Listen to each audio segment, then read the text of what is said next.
Isang salitang kolesterol sa mga salitang kinatatakutan pagdating sa usaping kalusugan.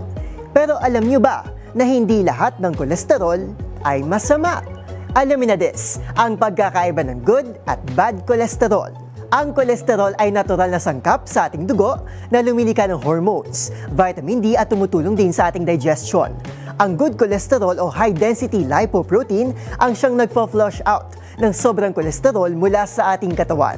At kung may good, nandyan din ang low-density lipoprotein o bad cholesterol na siyang nagdudulot ng bara sa ating ugat at posibleng maging sanhi ng atake sa puso o stroke.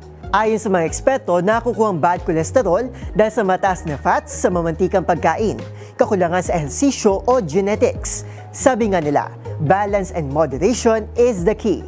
Mag-ingat sa mga kinakain at syempre, sabayan na rin ng tamang papawis.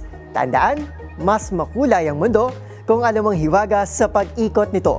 Ako po si Arnold, nagpapaalalang sa kaalaman ay walang labis, magsaliksik para siguradong alam na des.